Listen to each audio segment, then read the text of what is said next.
Saniya Rivers got on live, and you better believe the next time that the Indiana Fever faced the Connecticut Sun, like, I just want to see, has this really even been covered on YouTube? ESPN posted it 7 hours ago. ESPN posted it. ESPN took clips of it live and posted it in full on their one, which is crazy. Sophie Cunningham was just publicly executed by two of her WNBA peers, Dejanai Carrington and Marina Mabrey. The shocking part, it happened right after she was on the receiving end of one of the most brutal fouls of the season. They didn't offer sympathy or messages of support. Instead, they went on Instagram Live and called her a hypocrite, a fraud who had betrayed a sacred unspoken code. This wasn't just sideline drama. It was a calculated takedown that exposed a bitter war raging just beneath the surface of the league. And in the court of player opinion, Sophie Cunningham had just been found guilty. Not by for her teammate. So evil. I'm damned if I do or damned if I don't. Damn. Marina Mabrey, damned if I do. Did she just say damned if I do, damned if I don't? She just knocked someone on their ass for no reason from behind. She freaking Marcus Morris them. Well, no, sorry, Nikola Jokic on Marcus Morris. If I do, damned if I don't. I hit that one up. Like, it's just basketball, man. Y'all love that shit in the NBA, though. It'd be cool when the dudes do it. People were calling for Jokic got a suspension for doing what Marina Mabrey did to Mark. The spark that lit this entire powder keg was a moment of shocking, deliberate on-court violence. During a heated game, Sophie Cunningham found herself on the receiving end of a human wrecking ball. Connecticut Sun guard J.C. Sheldon, with what appeared to be zero intention of playing actual basketball, lowered her shoulder and launched herself directly into Cunningham's body like a freight train in sneakers.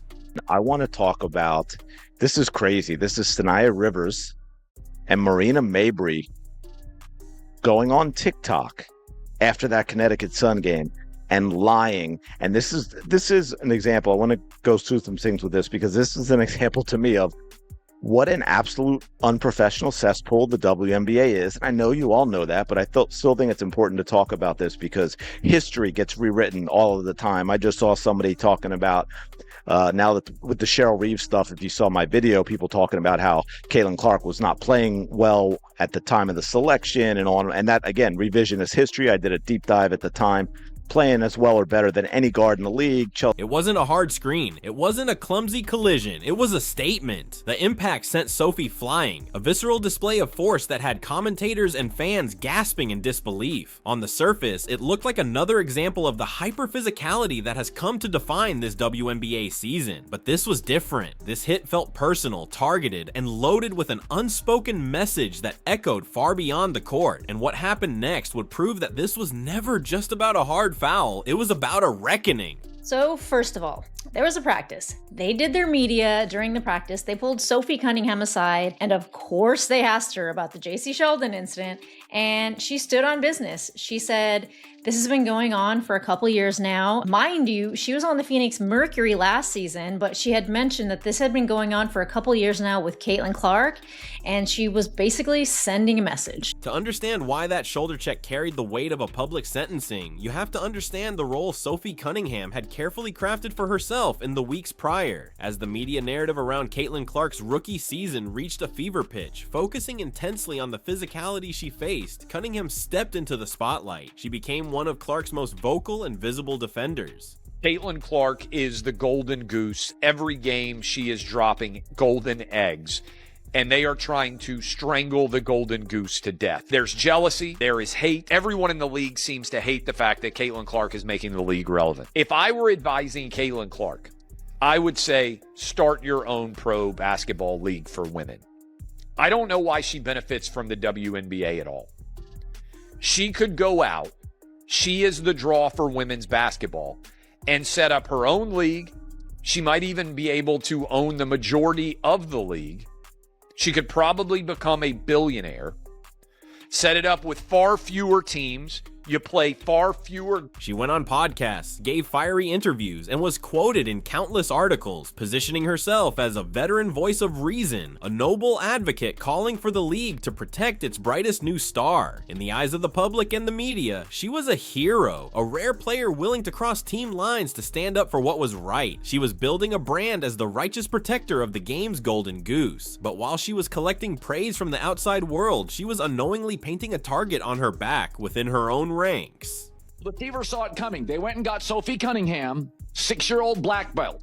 This is what the Bulls did with Charles Oakley to protect Michael Jordan. Watch the retaliation later by Sophie Cunningham. And again, this is inappropriate, right? No, it's what happened. If the Indiana Fever fans keep voting the way that they are, could they get Sophie Cunningham to an All-Star game? The Indiana Fever have 4 players in the top 10 of WNBA All-Star voting right now. So could we see 5? However, that top 10 is missing someone, and I think you guys are about to snub Angel Reese from an All-Star game, which is crazy. And then came the Instagram Live. Hours after the game, as the discourse around the violent hit on Cunningham was swirling, Dejanai Carrington went online, and she didn't hold back a single thing. With surgical precision, she methodically dismantled Sophie Cunningham's public persona, accusing her of being the highest order of hypocrite. Carrington's message was scathing and direct. Where was all this protective energy when other players were getting brutalized all season long? Where was Sophie's outrage when Clark's own teammates, like Nalissa Smith, were being shoved into the basket stanchion? Or when Aliyah Boston was being treated like a crash test dummy in the paint game after game? Carrington exposed the bitter truth that many players felt. Cunningham's heroism seemed to be conveniently reserved only for the one player the media cared about. She wasn't defending a fellow professional, she was seen as pandering to a profitable narrative. It was a stunning public rebuke, a declaration that Sophie's perceived virtue was nothing more than a hollow, self-serving performance. I'm sitting there and I'm thinking to myself,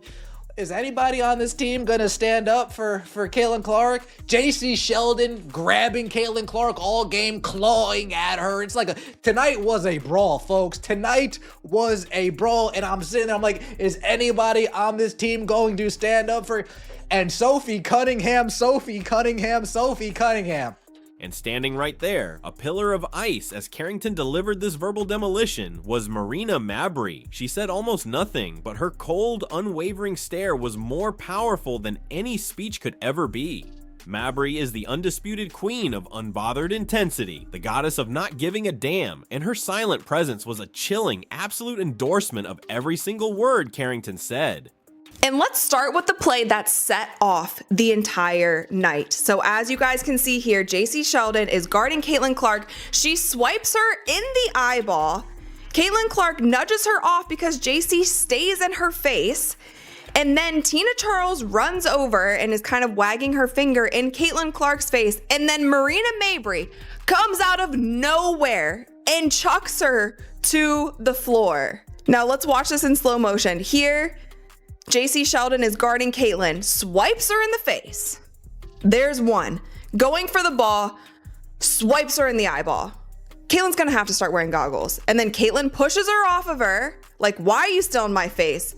Marina Mabrey, bat out of hell, chucks Caitlin Clark to... This was not just Dejanai's personal beef. This was a shared sentiment, a frustration that had been simmering in locker rooms across the entire league. Mabrey's calculated appearance confirmed that the anger towards Sophie was widespread and deeply felt. It was a strategic move designed to show the world that this wasn't just one player's opinion, but a verdict handed down by a jury of her peers. Marina was the judge, and her powerful silence was the gavel striking down. I've been watching that Sophie Cunningham thing on repeat, man. That clip where she grabbed the girl and threw her down, so foul. It's a hard basketball foul, probably over the top. Of course it is, but why would it not be given the circumstances? But once she did the clinch, man, MMA fans, UFC, grappling, Muay Thai, like we all know. Once you seen that clinch, it was like, okay, she just ain't no regular fucking person. She knows something. She got some skills, and I guess she has like a black belt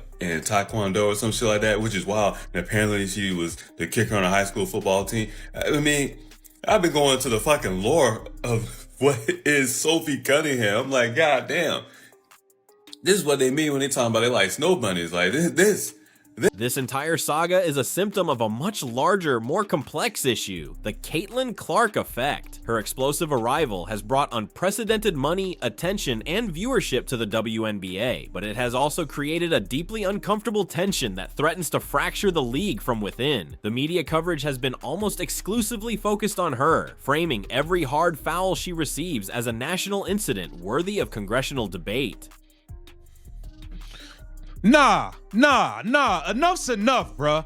Enough is enough, bruh. What is going on?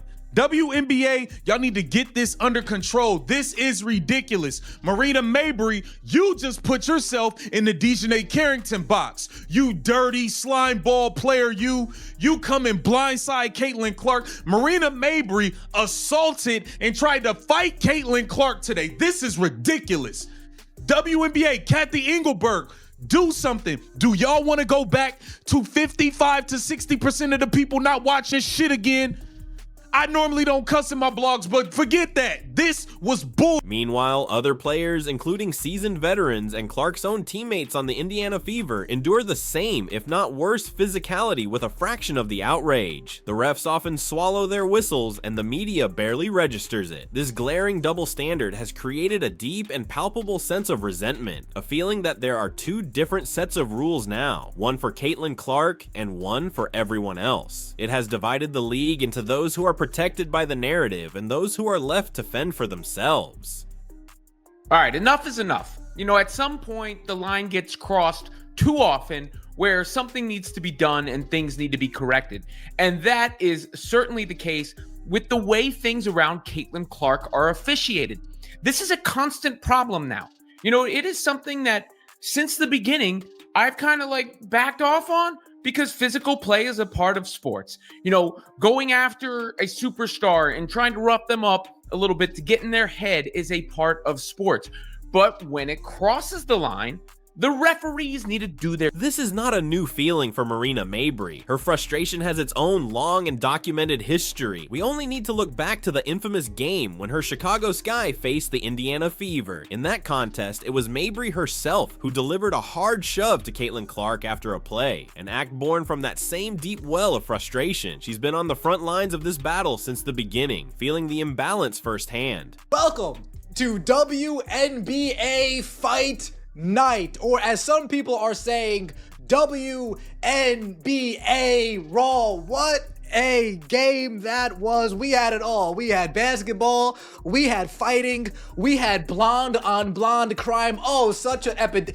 Oh, goodness. But at the end of the day, it resulted in an Indiana Fever W. 88-71, taking care of business. From her perspective, and the perspective of many other veterans, the game is the game. It's always been physical. So when Sophie Cunningham suddenly appointed herself as Clark's personal vocal bodyguard, all while ignoring the battles everyone else was fighting, Mabrey and others saw it as a profound slap in the face. It wasn't about protecting a fellow player, it was about choosing a side. And in their eyes, Sophie had chosen the side of the media darlings, not the grinders in the trenches who built the league. So when JC Sheldon lowered her shoulder and sent Sophie Cunningham crashing to the floor, it wasn't just a foul. From the perspective of players like Carrington and Mabrey, it was karma. It was a consequence. It was a bill coming due. Sophie had wrapped herself in the flag of protecting Caitlin, but in doing so, she had violated a sacred, unwritten code of the locker room. You don't get to selectively care. You don't get to ignore the struggles of the many to champion the cause of the one, especially when that one already has the entire world fighting her battles for her.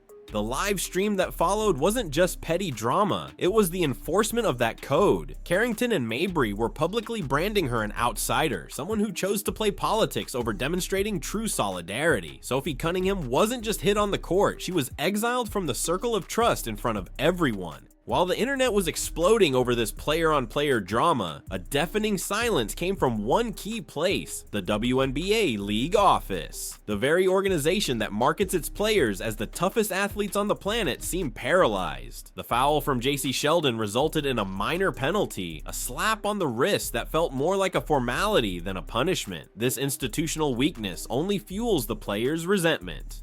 They see a league that sells an image of grit and power, but panics when that toughness isn't directed in a neat, marketable way. It creates an impossible standard: be strong, but not too strong; be physical, but only against players the media doesn't care about. This hypocrisy forces the players to police their own ranks because they know the league won't. Carrington and Mabrey didn't just go live out of anger, they did it because they felt they had no other choice. When the system fails to enforce fairness, the players will create their own form of justice. Ultimately, this entire conflict boils down to one thing: Sophie Cunningham was accused of playing the wrong game. There are two games happening in the WNBA right now. There's the one on the hardwood, governed by skill, sweat, and an unspoken respect earned through battle. Then there's the game played in front of the cameras, governed by media narratives, sound bites, and public perception. Many veteran players believe you can only be loyal to one. By becoming a spokesperson for the Protect Caitlyn movement, Sophie was seen as choosing the media game. She was aligning herself with the external narrative, one that many players feel is disrespectful and ignorant of the realities they face every night. In their world, you don't earn respect by talking to a podcast host. You earn it by showing up for your peers in the trenches. The live stream was a stark and brutal message from Carrington and Mabrey, drawing a line in the sand. You are either with the players or you are with the narrative. You can't be with both. In the end, this tangled web of a hard foul, a public shaming, and a silent endorsement reveals a league at a perilous crossroads. The explosion of popularity has brought with it a crisis of identity. The raw, unspoken rules that have governed players for years are now clashing with a tidal wave of new media attention and fan expectations. The takedown of Sophie Cunningham was more than just a warning shot. It was the first major battle in what has become a war for the soul of the WNBA. And as the spotlight on Caitlin Clark grows even brighter, one thing is absolutely certain: the tension between the players who live the game and the narrative that sells it is only going to get more explosive. This wasn't the end of the drama, it was just the beginning.